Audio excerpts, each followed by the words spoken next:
Don't waste our good years. Don't waste our good years. Actually, I'm wasting my good years. Darcey and Stacy's good years were like 15 years ago. For Georgi, that's actually accurate because for men, the most financial success they usually see are between the ages of 30 and 40. Brain freeze.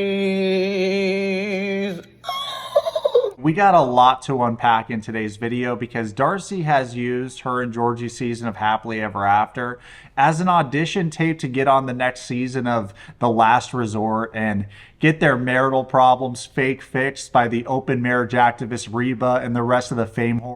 A lot of fans, they're speculating and potentially hoping that you could be on the next season of The Last Resort. If that's just like rumors I'm hearing online. Would that be something you'd be interested in exploring perhaps in the future?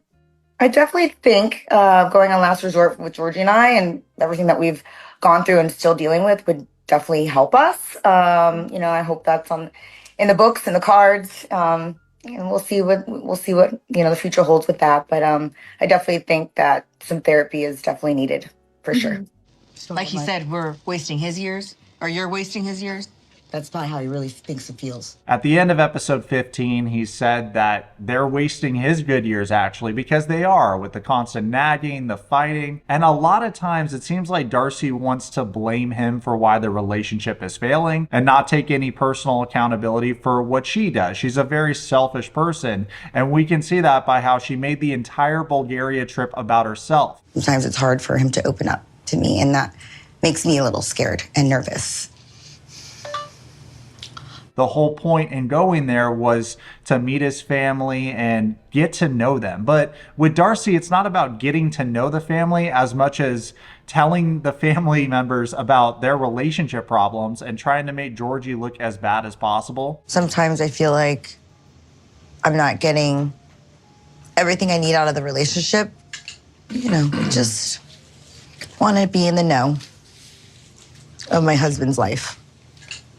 Have some class. Have some manners. This woman is so obsessed with constantly playing the victim and looking snatched. My Yourwetsock, before we continue reviewing these reality TV NPCs, I'd like to tell you about the sponsor of today's video, Vina. If this is your first time hearing about Vina, they offer the highest quality CBD and THC products to help elevate mood, ease everyday stress, and support restful sleep. And I've been really enjoying their Extra Bliss gummies. They are the perfect thing to take the edge off after a long day at work. And as you all know, sometimes you watch 90 Day Fiancé and you feel like Hades when he's mid-freak out. When I pop one of these gummies, I'm cool, I'm relaxed, I'm a chill guy. Not to quote Gollum or anything, but these gummies right here, oh my precious, and they make me feel calm, relaxed. And the best part is, if you're a health nut, they're only 10 calories and 2 grams of sugar, so it's not gonna get in the way of your fitness routine. They taste good. I can go on and on about how great this product is. And the best part is, Socks, you can try Vina for free by clicking the link in the bio of my video. You just have to pay for shipping and be over 21 years old. Now, let's get back to reviewing this D-list TV show. What crime? I'm explaining them also I have an issue in myself too. I'm not saying that. No, I'm saying also I have issue in myself because also it's like... Wouldn't be a show without me crying, right? We did it. That was epic. It was like, walking down there felt amazing. I saw Georgi filming. Oh, that's good. Yeah, he was being supportive. But honestly, I can't stop thinking about what he said in the car. We don't have to be accountants or finance bros to see the obvious. House of 11 is not a profitable business, and it has never been a profitable business. They don't move that much product. It is a business that was financed by their dad, Mike, so that the twins can feel like entrepreneurs. They can feel like boss women. And that's the problem I see with them. It's more so about this facade, about pretending to be successful than actually being successful. And even in the way that she argues with Georgi, we could see it in episode 16 when they're going back and forth. Georgi's expressing that the relationship isn't working, and she will say things like, well, why don't you want it to work? Placing the blame on him. He's not saying that. He's saying it's not working. He's not happy because he's with a woman that doesn't necessarily feel like a woman. She's not nurturing. She's not gracious. She's not kind. She's not intuitive. It seems like whatever you have and want, it's for you to know and for me not to have any inkling of it because you feel like it's going to be taken away from you for some reason. And have I ever taken anything from you?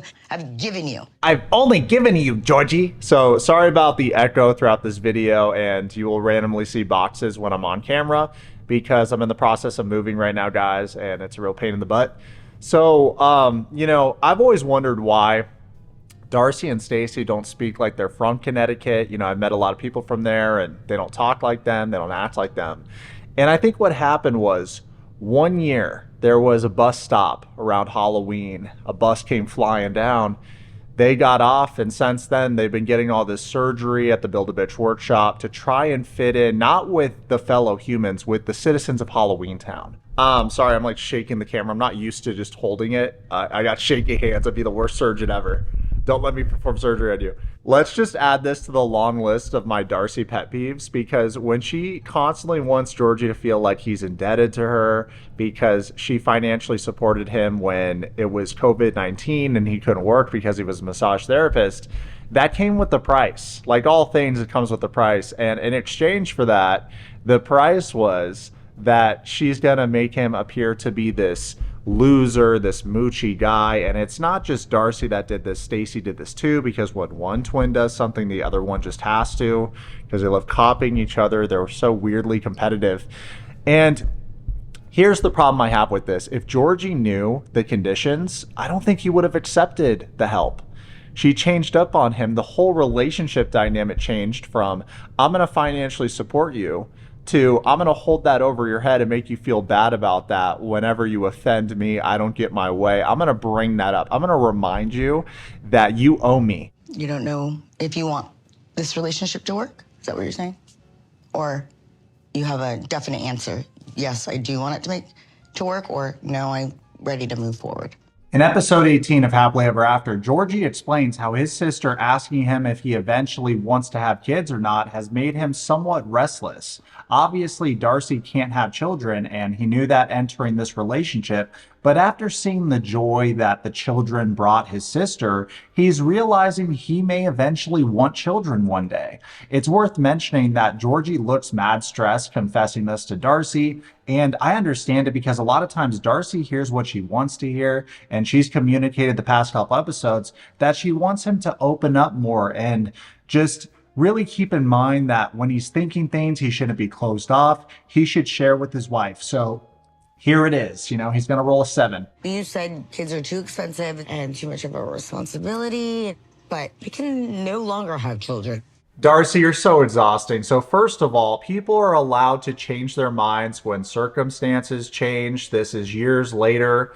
And here's the thing. Your man is being vulnerable. He's crying, and he's obviously really upset because he feels this pressure, and he even voiced that to you, that he feels like his parents expected him to have children. He feels this pressure after going back home and having his world expanded, I guess, going back to your roots after living as a very non-traditional man. He grew up traditional with traditional Bulgarian parents, but he doesn't live a traditional life. He didn't marry a traditional wife, that's for damn sure.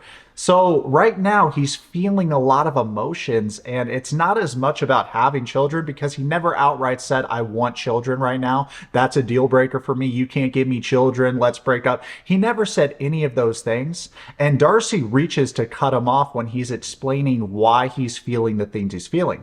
All these past couple episodes, she's been telling him he's too closed off. He needs to open up more. Which is it? Because he finally does, and you're not receptive to it. He's finally vulnerable, and this is the treatment he gets. He would get better treatment from any bar in the United States of America. You go there, you order a drink, maybe you start talking to the bartender, someone's next to you, and you start talking to them. They would actually have enough decency and courtesy to wait until you're done speaking and making your point before giving input, before giving advice. She doesn't do that, and that's his wife.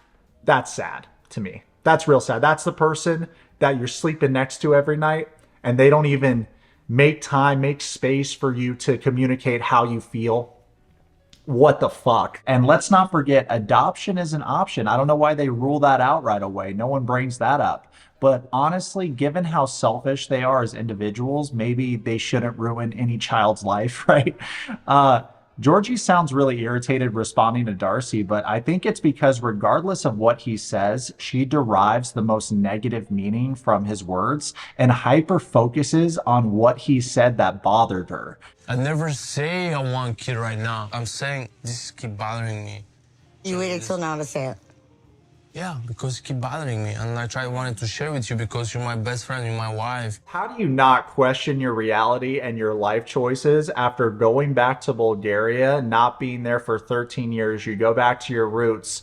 You meet your niece and your nephew. You see how happy your sister is. She has children. She stayed in Bulgaria. You had these ideas of grandeur in the United States of America. I'm going to go there and I want to be a success story. You have these goals. You have these ambitions. I mean, now you're doing a song and dance and getting demeaned by a little fucking troll. I will support you as a husband, friend, whatever. You deserve happiness, but so do I. I can't give you what you really, really want. I don't know why you're reacting this way. Because you... Nah, Georgie, no shot you didn't realize Darcey was going to react like this. Of course she's going to think that you're using the fact that she can't give you children to break up with her. That's very on brand. Because you know deep down inside what you really want. You don't want to admit it. When your sister said these things to you, it hit a chord. It hit your heartstring. I haven't seen Georgie with a dog, let alone a child, so it's safe to say he isn't having children anytime soon, but if he wants the option, then sure, break up with Darcey, but the main reason to get a divorce should be how unattractive she has become throughout this relationship, physically and socially. She treats him like dog water.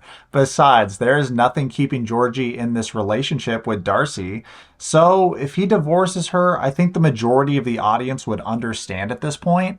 Would it be sad for them both? Yeah, but I think it's for the best because she's not a team player. It's hard for me because after that, being around my family. Can you listen? I'm trying to open. You want me to open, and it's hard for me to open. Georgie, bad. Yelling at your wife and being this emotional is a bad look, dude. His tone was aggressive and overall uncalled for. But I also can't stand how Darcey proceeded to cover her ears like a kid. It's so immature. So Georgie tells his wife that she doesn't care about the way he feels and it really bothers him. And I get why he's frustrated by that, especially after watching the past couple episodes. So first she wants him to open up, but when he does, she tunes him out. So he feels like he can't win. Yeah, do your thing. But I don't think it's going to work, Georgie. Wow, I am shook at how quick Darcey is willing to throw in the towel and call it quits is really telling. You know, Socks, to me at least, it feels like the past couple episodes, Darcey has been pushing Georgie's buttons to get him to react in an explosive way so that she has provided the justification to end the relationship. Sir, But I love no. Let me have my life, and you will not take that away from me. I'll find something else, and you will not be a part of that. You're having your life. No. Damn, guys, she made Georgie cry. Darcey basically said, live your life and I'll live mine separately. When she's ice cold like this, I think back to what Tom and Jesse both said about her, that she never really loved them, only herself, and she's going to hop from one lover to another. After all these years, she never shuts up and listens before responding. I don't care what kind of relationship it is that we're reviewing. It's psychotic to throw in the towel this easily. After multiple episodes of dealing with her and her botched sister's drama, Florian, Darcey's brain rot that's over 9,000, Georgie raises his voice, speaks 2 sentences, and his wife is ready to break up with him. They have been married for between 2 to 3 years, and given her fight language, I'm surprised it's lasted that long. Stop this. Stop wasting my time. Stop wasting my time. Stop wasting my time is so out of pocket to say to the dude that has helped you and your monster of a sister farm content for years. You are the one that pursues these dudes, promising a sugar baby lifestyle and switches up like a little rat bitch. So who exactly is wasting whose time, Darcey? Georgie does what y'all do, plus has a full-time job and doesn't have a safety blanket to fall back on, aka the family trust thanks to daddy. So I don't know what the fuck you're talking about. If this relationship doesn't work out for you, you just go back to home to bother your dad that has cancer. But of course, you make it about yourself and your relationship drama. You complain to him about your miserable existence and how you've made all the wrong choices in love. Georgi is surrounded by ops and only has himself to rely on. You are not the same. Given your starting points, you are not on the same level as humans. This is the main actor in your life that has helped you make nothing but money the past 5 years, and you treat him like complete dog shit. The lines between relationship and business partnership have become so blurred that she's way too comfortable disrespecting her husband on and off camera. I've done enough. Let me move on. Let me have my peace. I mean, shit, I've had times where I think I want kids, and then I hear some brat screaming at Target and think, never mind. You know what? Anakin Skywalker did nothing wrong. The point is, this conversation didn't need to be this dramatic, but Darcey steered it that way because she makes everything dramatic. Stop. Just stop. I want you to have that. Do it. Get the over it. God damn it. Notice how Georgie's the one that actually cried, yet he's comforting her because between the two of them, he has empathy. Meanwhile, she doesn't. It's happened before. It's going to happen again. I'm so used to it. I'm fine on my own. What a load of hogwash. Darcey, we've all seen that you aren't fine on your own. When your sister's in a relationship and you aren't, you're pissed. Do what you got to do. I'm gonna love him. I love him. Can't do this anymore. I have to go. Darcey says that she's a strong woman that can be by herself. Georgi says that she doesn't need to be alone and she walks away. As she walks away, he says that you are always the one giving up. The next part is kind of confusing because at first I think Darcey is trying to speak with Georgi, but then I realize she's talking to the audience, so us. From outside of the restaurant, she says, you know, we went home to see your family. You made me feel like, you know, I'm the first girl that he brought to his family, like at 37 years old. Well, yeah, because he hasn't been back to Bulgaria in 13 years. So yes, you are the first woman that he has brought there to meet his family. And while I do think it's strange it took a reality TV segment on this D-list show for him to visit his family, I also recognize that Darcey is tripping here and maybe she shouldn't drink alcohol at all. If you are this sporadic and spiral this easily, why make it easier to do so? Maybe stay sober. Georgi then tells the audience that he just wants to figure out what he wants for himself in his life, and their relationship is at a breaking point. Plus, he has no idea how this is going to affect their marriage. My wet socks, I hope you enjoyed today's video. I'm looking forward to the tell-all. The trailer looked electric. Stay safe, comment below, subscribe. Let's be friends.